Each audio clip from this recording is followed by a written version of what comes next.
First tonight on Our News, live at 7. That this is the worst deal in the history by any government and any administration in the history of the Commonwealth of the Bahamas. The gut-punching comments from Labor and Immigration Minister over the Nassau Cruise Port deal. Weeks after an investigation into abuse allegations against an MP, the police chief says they are in communication with public prosecutors, hoping for his safe return. The family of Kyle Carey ups the dollar amount of a reward. And then at Our News at 7:30, 2,500 plus repatriations recorded in 2023. The Immigration Minister outlines migration trends. Our News Live at 7 starts right now.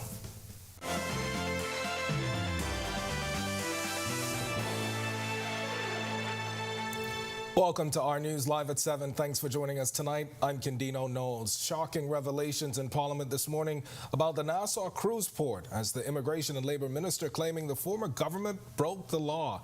Bell insisting the deal doesn't benefit Bahamians. Berthany McDermott, who has been following House proceedings, joins us now in studio with more. Berthany? Kendino Immigration Minister Keith Bell is on the record calling it a bad deal, adding that former Prime Minister Dr. Hewitt Minnis and his administration need to be held accountable. Since the Member of Parliament of Kalani acknowledges that the Nassau Cruise Port is the F&M's baby, I suppose that this makes him the baby's daddy. The shocking revelation came while Bell contributed to the 2023-2024 budget debate. Bell points to a lease for the cruise port negotiated under the former Minnis administration, which he revealed was not prepared by the Attorney General's office, but by the cruise port's attorneys. I have never seen an unsigned, registered surveyor plan. My 23 years. That's right. In fact, such a thing directly conflicts with the law. How could this be? Bell also pointed to an offering memorandum of Bahamas Investment Fund Limited that outlines the financial projections. In 2023, the port is projected to earn $78 million in revenue, but pay $2.8 million to the government in lease fees. In 2024, the projected income is $90 million, with only $2.6 million going to the government. In 2025, $97.6 million, with $2.6 million going to the government. In 2026, $105 million, with $2.6 million going to the government. And in 2027, $114.8 million, with only $2.8 million going to the government. That's on average $115 million per year. Multiply that by 27. Let me do it. That is $3,109,320,000. That is more than the entire national budget we're debating today. Bell insists the former Prime Minister and his administration need to be held responsible for the deal. But the bombshells didn't stop there. The Immigration Minister says the document outlines two key terms of the deal. Nassau Cruise Port will be entitled in its absolute discretion to increase the passenger facility charge and the port facility fee with the U.S. Consumer Price Index of up to 5% a year. God help us all. The Immigration Minister says there are many unanswered questions surrounding the deal. The accusations, though, not sitting well with the F&M, specifically Dr. Minnis, who didn't waste time in hitting back, resulting in a shouting match between both sides at points. Kendino? All right, thanks a lot, Berthany, and we'll check back in with you for more on that in Our News at 7:30. Police Commissioner Clayton Fernander addressing that investigation into allegations made against Member of Parliament for North Abaco, Kirk Cornish. It's been over a month since he turned himself in for questioning. As for where police are now, It's no longer than this morning.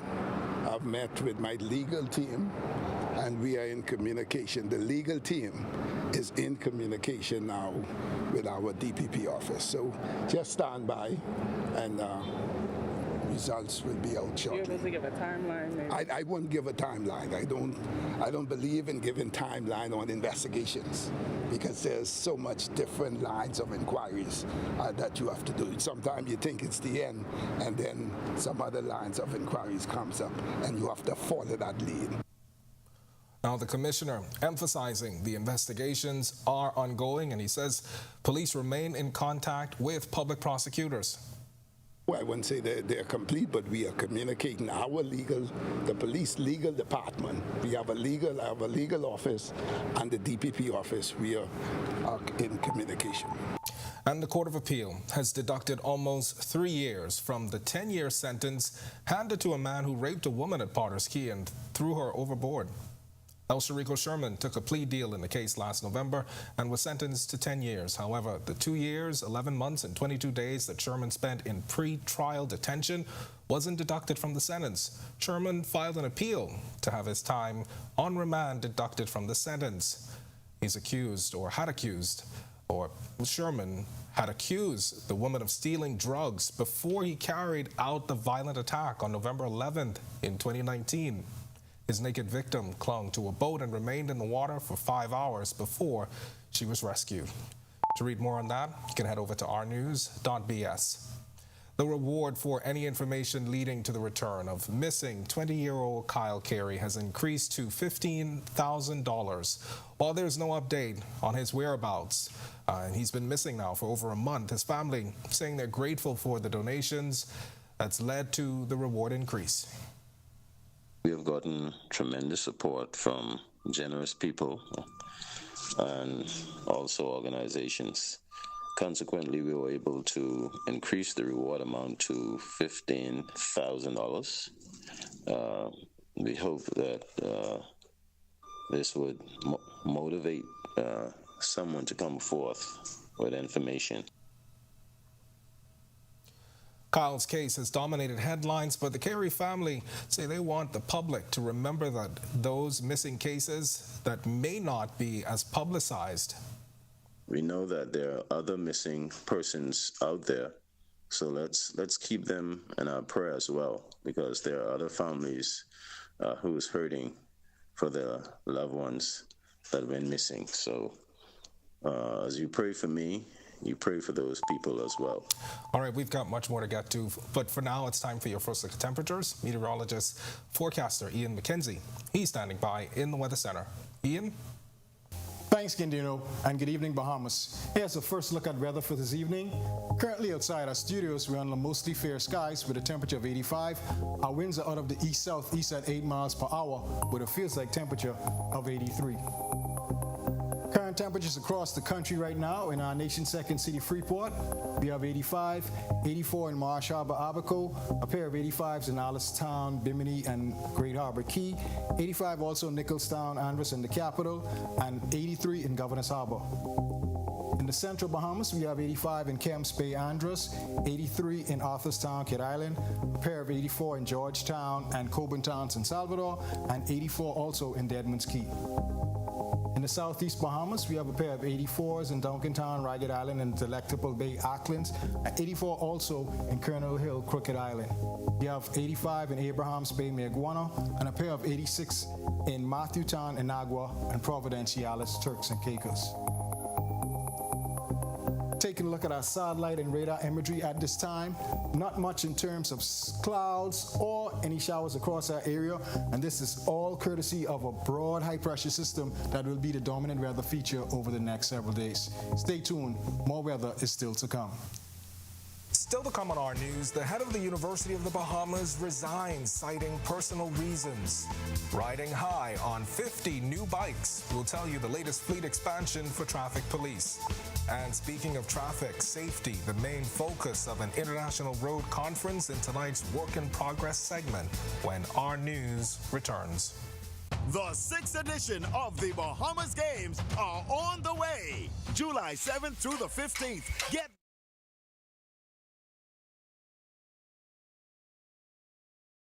At Doctors Hospital, our lamp just got brighter. The Loyalty Advantage membership program now has 3 unique plans to choose from. From Lamp Prepaid with free prime care visits and service line discounts, Lamp Insured with copay waivers and 0 upfront collections at the ER and inpatient services, or our new Lamp Access, a free plan that offers 10% off labs, pharmacy, and imaging. Lamp has a plan for everyone. To sign up, visit our website or give us a call. Doctors Hospital, trusted and best care now.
In weeks, over 50 officers have been in training to drive and maintain the cycles. Fernandez says this time around, they've also involved select defense force officers to be a part of the training. We had the professionals, the company that the cycles were purchased from. They came down, assembled the bikes, and assisting the officers. The traffic officers will target high traffic areas during their peak times. And always complaints about traffic jams early morning and late evenings. We know the corridors would continue to plague us, continue to get complaints. You now will see cycles assisting. He says weekends have their own set of challenges. Individuals are riding bikes recklessly throughout the streets of New Providence, especially on weekends, Sunday especially, not being licensed, no helmets, like it's no law for them. Now, Fernandez adding some of these bikes are earmarked for the bigger family islands, particularly those with a higher incident of traffic fatalities. Well, offshore, the second city, Grand Bahama, the major islands like Eleuthera, Abaco, Abaco and Eleuthera, they are leading in traffic fatalities within the family of islands.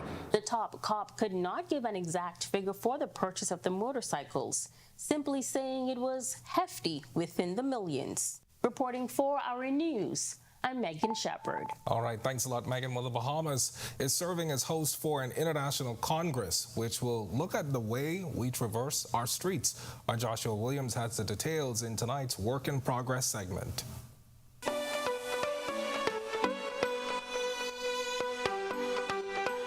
With new technology and safer roads as its focus, the International Road Federation is holding its 11th IRF Caribbean Regional Congress at the Atlantis Resort. Works and Utilities Minister Alfred Sayers says the organization's goals is in line with what we are doing in the Bahamas. This gathering is critical for the work we do because the roads play a key role in terms of the quality of life, in terms of social, economic discourse within our country, and therefore the theme, a roadmap to a safe, inclusive, and resilient transport system, is relevant to the work we do. Sayers hopes the conference not only improves road safety, but looks at ways to limit the effects road safety has on climate change. Our solutions will not only help to stimulate economic development and reduce pollution, which contribute to climate change, global warming, and catastrophic hurricanes, but also our solutions may help to address the rising cases also of obesity and non-communicable diseases. The Congress slated for the next 3 days will serve as a forum for Caribbean workers specialists to collaborate. We have the privilege of engaging in discussions, sharing knowledge, fostering collaboration with industry experts, policymakers, and the stakeholders. Together, we delve into innovative approaches, explore best practices, and embrace emerging technologies. Reporting for Work in Progress for Our News, I'm Joshua Williams. When Our News comes back from the break, we turn our spotlight to stories making headlines across the world as the Chinese foreign minister urges the United States to stop meddling in its affairs. Plus, indefinite closure. An attack in Haiti prompts Jamaica to suspend consular services. And Bahamians abroad react after U.S. President Donald Trump gets his day in court. When Our News returns. Welcome to The Rewind, an Our News monthly podcast where we discuss various different topics in the Bahamian society. I'm your host, Jasmine Lundy. I'm your co-host, Janae. I don't like eggs enough. I get the vibes. Right, let's put that on a shirt. Go by our last names. Yeah. This is The Rewind.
This is our news. Welcome back. We turn our attention now to stories making headlines across the world.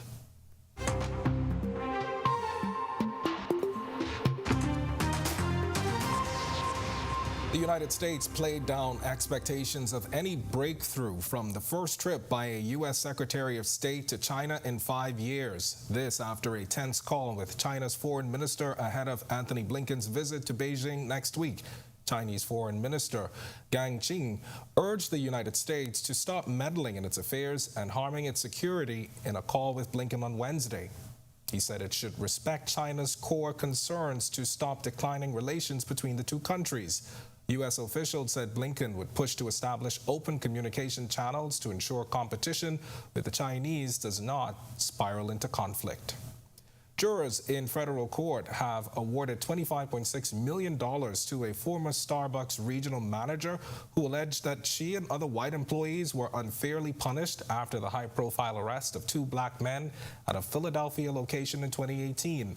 Law 360 reports Shannon Phillips won $600,000 in compensatory damages and $25 million in punitive damages on Monday after a jury in New Jersey found that race was a determinative factor in Phillips's firing. That was in violation of federal and state anti-discrimination laws. In April 2018, a Philadelphia store manager called police on 2 black men who were sitting in the coffee shop without ordering anything. The start of Beyoncé's world tour in Sweden last month sparked such a frenzy of demand for hotels and restaurant meals that it has shown up in the country's economic statistics. Sweden reported higher than expected inflation of 9.7% in May, and rising prices for hotels and restaurants were said to be behind the jump. And now to the region, as the Jamaican government Tuesday confirmed that the building housing the country's consulate in Haiti had come under attack by gunmen, and as a result, it had suspended its consular services indefinitely. Foreign Affairs and Foreign Trade Minister Kamina Johnson-Smith, in a brief video statement, said the building, which also housed a car dealership, was last night set ablaze and ransacked by criminal gangs. We are awaiting further details, and again we express our sympathies and also our affirmation that the government of Jamaica in these circumstances have hardened our resolve to play a part in supporting all efforts to returning Haiti to the peace and prosperity which she and her people deserve. Costa Rica and the U.S. government have agreed to open potential legal pathways to the United States for some of the Nicaraguan and Venezuelan migrants among the 240,000 asylum seekers already awaiting asylum in that country. The agreement, announced by Costa Rica on Tuesday and the United States late Monday, appears aimed at reducing the pressure on that country's overwhelmed asylum system and heading off asylum seekers who could give up on the slow process and instead set off for the U.S. border. And finally, police in Uruguay say they have broken up an international drugs ring which smuggled cocaine from South America to Europe hidden inside surfboards. With help from counter-narcotics police in Spain, Portugal, and Italy, 3 Italian citizens have been arrested. Sniffer dogs had alerted officers in Uruguay to 6 surfboards containing a total of 110 pounds of cocaine. Police allowed 1 board to be dispatched in order to track down those receiving it. Well, a Bahamian in Florida says he's unfazed by the drama surrounding former President Donald Trump appearing in a Miami court to face 37 criminal charges yesterday.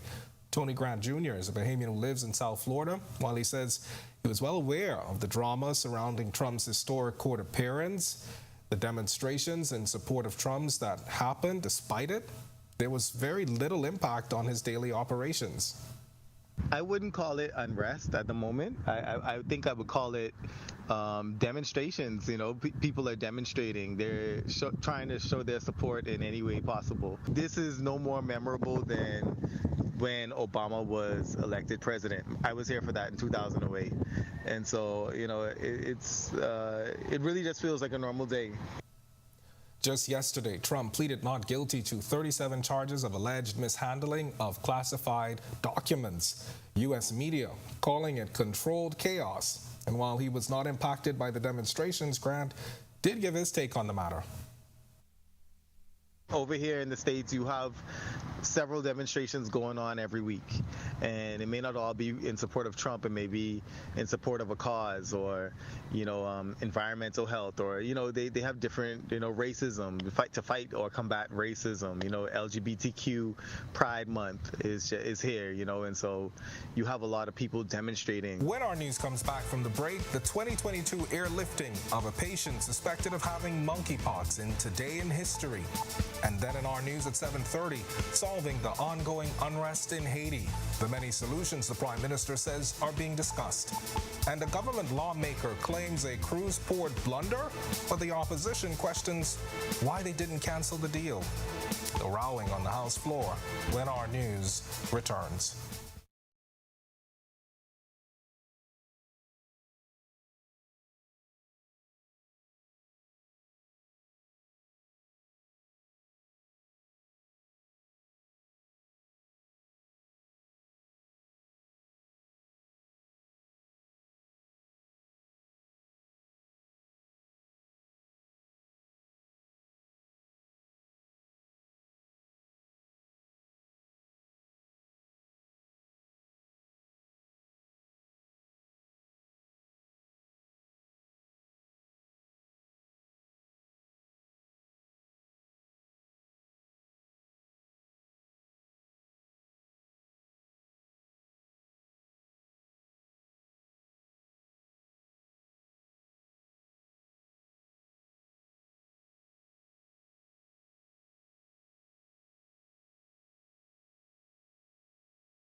Shaped the day that was June 14th. Take a look.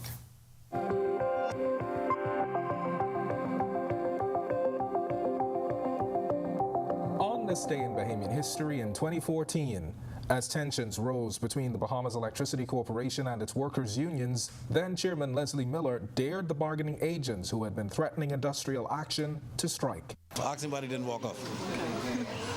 I dared him to walk off. I want him to be the first one to walk off and see if he'll walk back through them gates.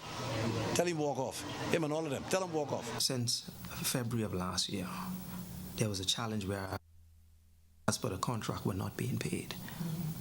The chairman decided that we don't deserve it. The deputy prime minister instructed him on more than one occasion to pay the people. In 2015, Cafe Scans closed after 42 years. Located on Bay and Market Streets, it was operated by George Scandalaris and was one of several owned by the Scandalaris family. Then in 2016, we learned of a hot pursuit on the high seas. An investigation was launched after Defense Force Marines exchanged gunfire with a group of suspected Dominican poachers while on routine patrol in the Great Bahama Bank. The Defense Force reporting the poachers managed to escape into Cuban waters.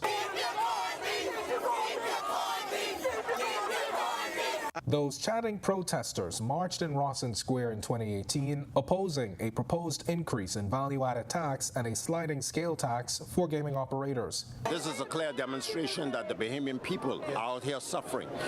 We need to get, as Bahamians, we need to get past party politics. All the people who are here, they're concerned about the 4.5%. Then in 2019, then Education Minister Jeff Lloyd came to the defense of then Michael MP and chairman of the Education Loan Authority, Miriam Emanuel.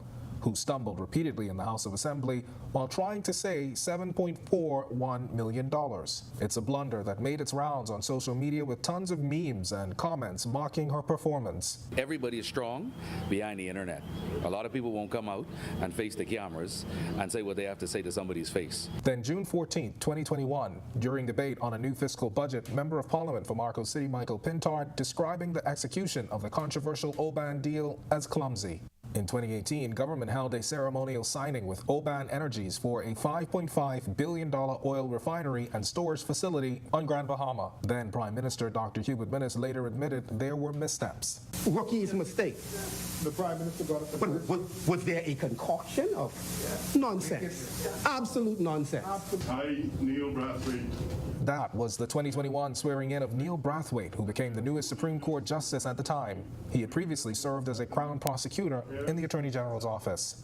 In 2022, Long Island MP Adrian Gibson, who was arrested on charges of corruption during his tenure as executive chair of the Water and Sewage Corporation, was released on bail. Gibson's attorneys were at the Magistrates Court complex from the courts opened with the necessary documents. We caught up with his attorneys, who remained tight-lipped on the matter. Did you give us the conditions of the bail at least that they would have received? No comments to this.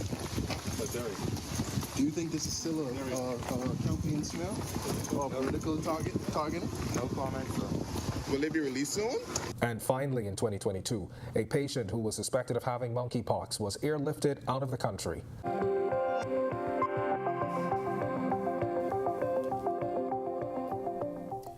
All right, to watch that historical recap again, and that historical recap that you just saw, if you want to watch that again, and for all of today's top stories, you can visit ournews.bs. It's going to do it for us in News at 7. Joining us now is Italia Hall.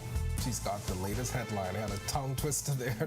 I heard it again, but it happens. You know, it's Right? okay. We're human at the end of the day. Absolutely. Yeah. All right. Thanks so much, Ken. Well, solving Haiti's crisis and public consultation on the way for a new hospital on New Providence. Here are your latest headlines.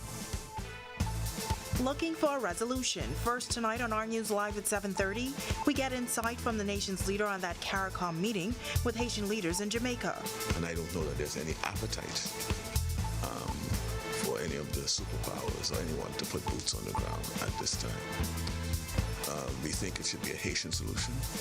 Also, a clarification. The former Prime Minister is speaking out on the new Nassau cruise port. Our Brittany McDermott is live in studio with the latest. Plus, after widespread debate over the proposed location for a hospital in New Providence, the health minister says public consultation is on the way. And later, fragrances, dinner, or a vacation? What makes the perfect Father's Day gift? Well, our Joshua Williams has the answer. Our News Live at 7:30 starts in a moment.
Welcome to our news and thank you for joining us. I'm Natalia Hall. A heated row breaking out on the floor of the House of Assembly today as Immigration Minister Keith Bell scrutinized the details surrounding the lease for the Nassau cruise port. We'll share how much of the $300 million port belongs to the Bahamian people and just how much government is collecting in fees annually in a moment. But first, the Department of Immigration has repatriated 2,526 irregular migrants so far this year. The figure is coming from Immigration Minister Keith Bell as he contributed to the 2023-2024 budget debate. For the first 4 months of this year, Madam Speaker, we would have repatriated more than half of all of the irregular migrants we did for the entire last year. My Lord. That is significant. It is also very, very mind-boggling because of these trends. It means then, Madam Speaker, that in this budget, we have put $1.9 or so million for repatriation exercise. Now, he says if these trends continues, he says the department will have to seek cabinet approval for contingency Persons were funds. from Nicaragua, Italy, Cuba, Haiti, Dominican Republic. We've never seen this before. And so, Madam Speaker, I had a meeting yesterday with the United Nations Human Rights Commission.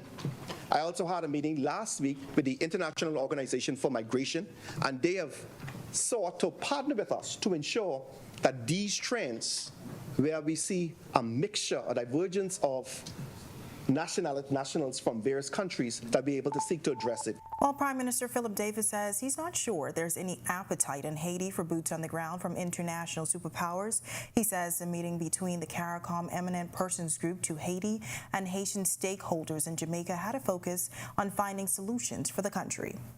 At the moment, we are suggesting that the mechanism will be providing the resources, assisting in recruitment, assisting them in training, and ensuring that they're able to execute their jobs. And so that is the first line of initiative that has been discussed.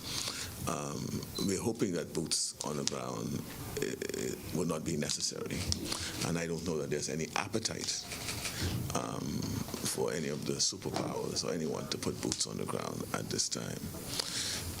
We think it should be a Haitian solution. Davis says about 50 political and business leaders gathered as a part of the meetings, and while tensions were high on many topics, there was one thing they were clear on. They are all receptive to some form of assistance to the Haitian National Police. That's one thing that is common to all parties present. And so the mechanism is going to be worked out as to how that will look going forward. But that is something that I think they all agreed on, that somehow order has to be restored. There has to be a space of peace has to be created. All right, while the official opposition seeking to clear the air after Immigration Minister Keith Bell dropped multiple bombshells about the Nassau cruise port deal, according to former Prime Minister Dr. Hubert Minnis, there are many benefits for Bahamians. Joining me now in studio with the details is Brittany McDermott. Italia, the former prime minister who returned to today's sitting halfway through Bell's presentation, sought to clear the air, saying Bell wasn't telling the full story. If you look at the VAT revenue, it has gone up tremendously. That goes to the government. So the member only needs to review the benefits to the Bahamian people so that he can stop giving erroneous information to the populace. The former prime minister quickly sought to clarify the details of the cruise port deal, following Immigration Minister Keith Bell's assertion that the Bahamian people have zero ownership in the port. Dr. Minnis says 49% of the port is owned by Global Ports Limited, 2% the Yes Foundation, and the remaining 49% is owned by the Bahamian people. Dr. Minnis also sought to clarify the annual income. The government is receiving, to give the exact amount, $19.44 per passenger. And even they would admit that the passenger volume has increased. That's what government gets. This would add up to approximately $80 million per year the government gets. In addition to that, The government gets revenue of over $400 million annually to the country. The former prime minister has gone on record to call the cruise port the FNM's baby, suggesting the PLP would take credit for the FNM's work. But Bell asserts otherwise. Dr. Minnis, meantime, says revenue will rise as tourism continues to rebound. And as the passenger volume continue to rise, so does the revenue for the Bahamian people and the revenue for the government. Minnis says the government receives 10% of VAT on all of that, adding that many taxi drivers, straw vendors, and hair braiders are benefiting from the deal. However, the official opposition questioned why they didn't cancel the deal, which prompted this screaming match between both sides. So as bad as the deal is, why did the government let the deal go through? Okay, all right. Okay, once again, that's not a point of order, St. Barnabas. If it's bad for the Bahamian people, okay. If it's bad for the Bahamian the chair recognized the honourable member for Kalani. That's Deputy. not a point of order. Sit down. Mr. And Deputy. I'm warning you. Mr. Deputy. I am warning Mr. you Deputy. to sit down. Now again, the former prime minister, along with his parliamentary colleagues, maintains there are many benefits to this deal. Italia. All right, thanks for that, Berthany. Our Berthany McDermott reporting for us in studio tonight. Well, we are 1 week away from summer and the days are definitely heating up already. Forecaster Ian McKenzie is in studio with a first look at weather. Ian? Thanks, Italia, and good evening once again, Bahamas. Currently outside our studios, we're under mostly fair skies with a temperature of 85 degrees. Our winds are out of the east-southeast at 8 miles per hour with a feels-like temperature of 80. In our look at satellite and radar at this time, not much in terms of showers or thunderstorms across our area, courtesy of a broad high-pressure system that will remain the dominant weather feature over the next several days. Stay tuned. We'll hear more in our extended weather forecast. Still to come on our news, I will carry on. The statement from Member of Parliament for North Abaco in Parliament today. Stay tuned for his full comments. Also, child in danger. A woman's behind bars tonight accused of abusing a young boy several weeks ago. We'll tell you the charges she's facing. And later, non-compliant. Some government agencies and departments haven't made NIB contributions in years. The rules apply to everyone, and they need to do what is best, and they need to do it now. Our Jamila Mizik has more reaction when our news returns.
In his first public statement since a police report was filed against him, North Abaco Member of Parliament Kirk Cornish telling House members he will not be deterred and will carry on.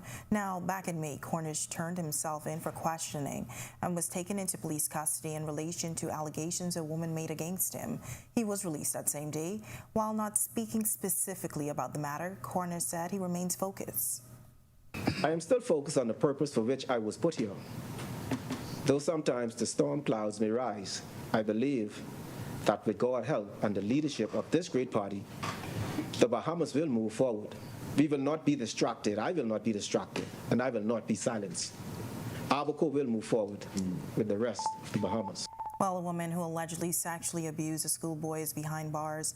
36-year-old Raquel Williamson of Mangrove Keandras is accused of engaging in sexual activity with the 13-year-old boy on May 26. She's also accused of indecently assaulting the child between April 23rd and May 6th of this year.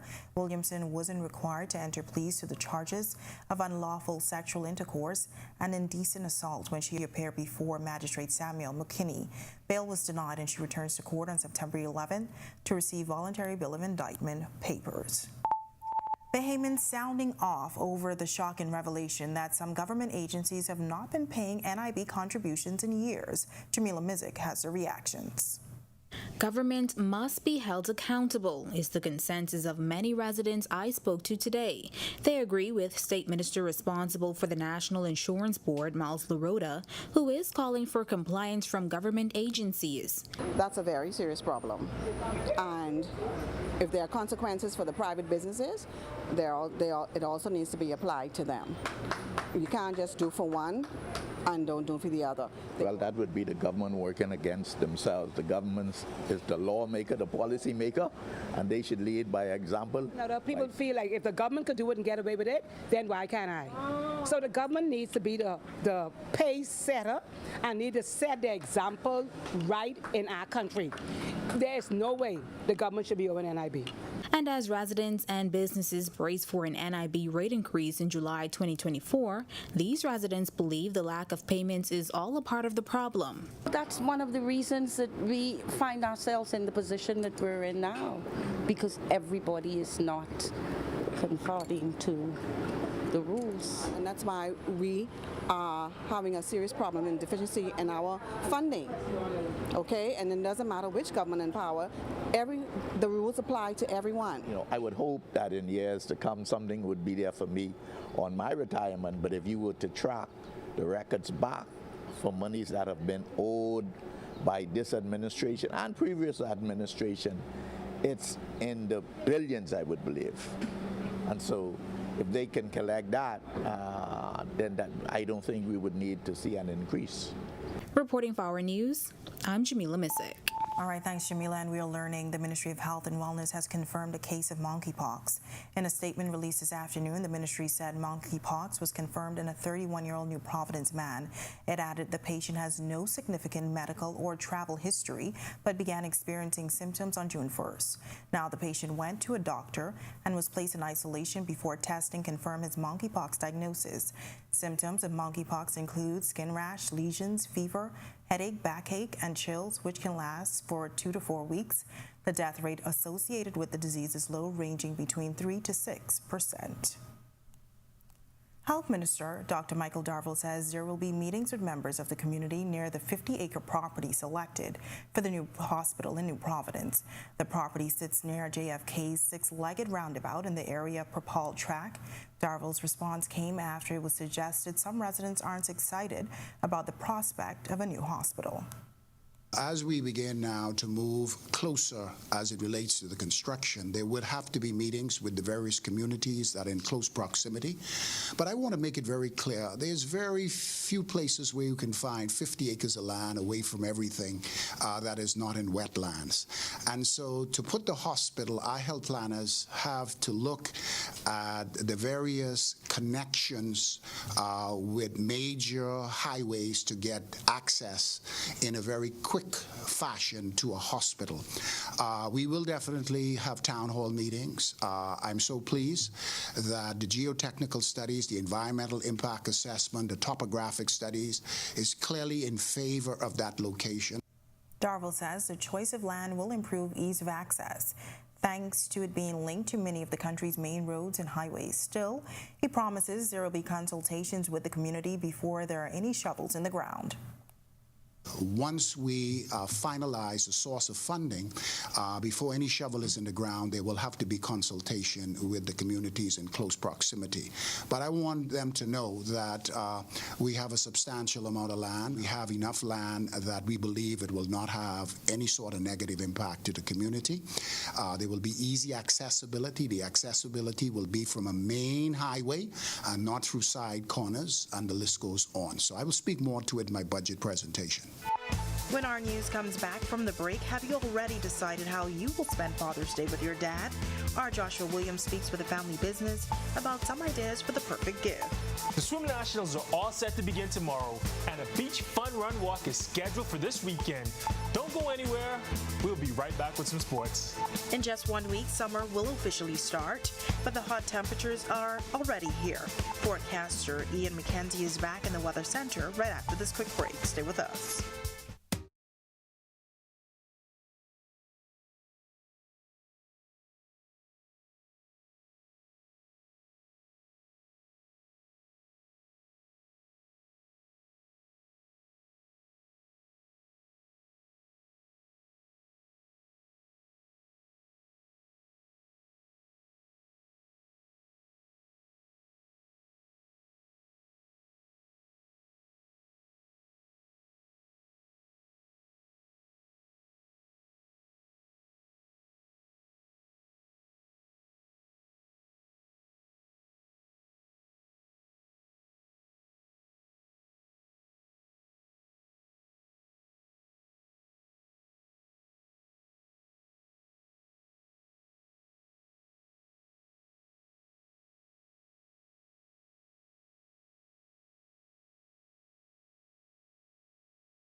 Today's sports update is sponsored by Michelob Ultra, distributed in the Bahamas by Jimmy's Wines and Spirits. This is Our News. Welcome back. The National Swim Meet begins tomorrow, and a beach fun run walk is happening on Saturday. Here's Tej Adderley with a check on sports. Tej? Thanks, Italia. I'm Tej Adderley. This is Our Sports. The 51st edition of the Bahamas National Swim Championships begin tomorrow. Over 600 swimmers from 17 clubs will converge on the Betty Kelly Kenning Aquatic Center to compete in the biggest swim meet of the year. The Miko Aquatics Club is a defending champion. Bahamas Aquatics Secretary General Georgette Aubrey spoke to Our News recently about the meet. So at Nationals, we showcase the local talent, the local competitive swimming talent in the country. This year, what makes this year special is that it's also an early qualifier for the Olympic Games that will be held in 2024 in Paris. Be sure to stay tuned to Our News Nightly as our Sasha Lightburn brings you the latest updates as the Swim Nationals progress through Sunday. If you've been working on your summer body, Four Seasons Race Management has a perfect event for you. They're hosting a beach fun run event this Saturday at Goodman's Bay. Four Seasons Race Management is hosting a bareback and bikini fun run event this Saturday at 6 a.m. at Goodman's Bay. Organizer Marcel Bott Major is all ready to go. It's a bikini top, bareback, beach, fun, run, walk. Now, don't let that frighten you where you hear the word bikini top or where you hear the word bareback, because we're welcoming everybody. It's a fun run, family-oriented experience. Funds raised will go towards a number of worthy causes. Community advocate Aaron Brown had the details.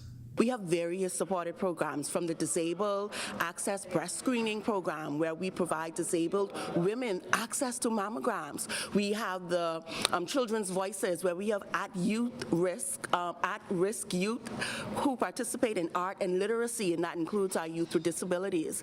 We have so many inclusive hiring. We support undergraduate and graduates with disabilities who are currently finishing their master's and their bachelor's. Like, all of the proceeds that we receive go directly to our program. Once again, the event starts 6 a.m. sharp, so be sure to get out there and check that out. It's a great cause, so be sure to check that out. That's all for sports today. I'm Tage Adderley. Still ahead on our news tonight, what makes the perfect gift for Father's Day? A local family business is here to assist. Our Joshua Williams has the story in 2 minutes, plus your extended weather forecast when our news returns.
Welcome back to our news. Extremely hot temperatures in the capital today, and things are expected to heat up even more as the weekend approaches. Forecaster Ian McKenzie is back in studio with your extended weather forecast. Ian? Thanks, Natalia. Welcome back, everyone, and thanks for your patience. Here's a look at extended forecast. Across the wider Atlantic area, we have a tropical wave approaching the Eastern Caribbean Sea, or more or less the Eastern Caribbean islands, rather. This should flare up 1 or 2 showers across that area. Closer to the Central Americas, we also have another wave. Should do the same across that area, but across our islands, we expect beautiful conditions courtesy of a dominant high-pressure system. For your boating conditions in the northwest and central Bahamas, we're looking at east to southeast winds at 10 to 15 knots, becoming southerly at 10 knots or less tomorrow. The seas will be running 2 to 4 feet tonight, subsiding down to 1 to 3 feet on Thursday. You can expect a low tide at 12:35 a.m. early tomorrow morning. For the southeast Bahamas, winds will be east to southeast 10 to 15 knots, gusty at times. Seas 2 to 4 feet higher in those gusts. Here's a look at your national forecast.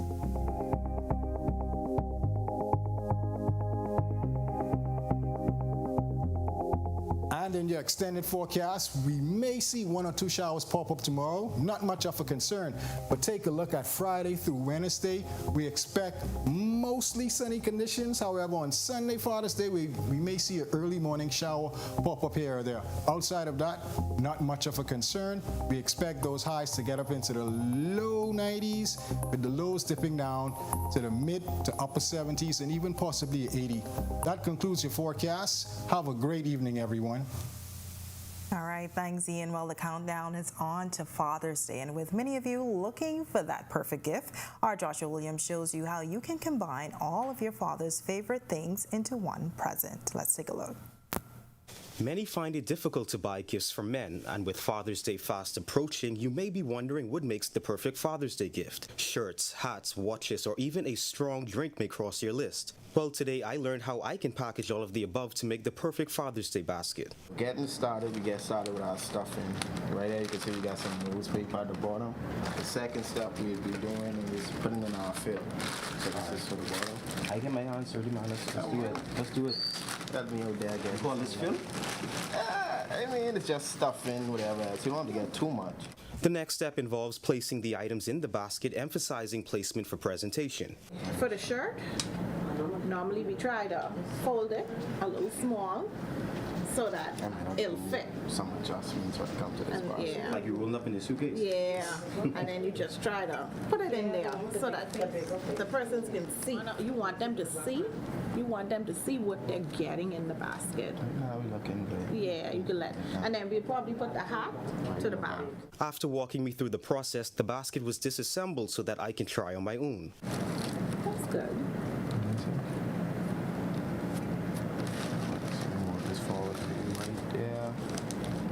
Sure you want it there? Or you want it? If you could crisscross it, right? Yeah, I didn't want to jam it in because I can't buy it. Finally, it was time to wrap and finish off with a bow. I feel too bad. Sometimes, you know, we picking out items to go in the basket. Let's see, formula, put it all at the top and then Let's go. mountain big or something. The whole outfit. You think so? Just because you make this. Reporting for our news, I'm Joshua Williams. All right, thanks, Josh. Great story. I think I need that basket for me. Well, with that, we thank you for joining us for our news tonight. On behalf of the entire team, I'm Natalia Hall. We'll see you tomorrow night. Have a great evening.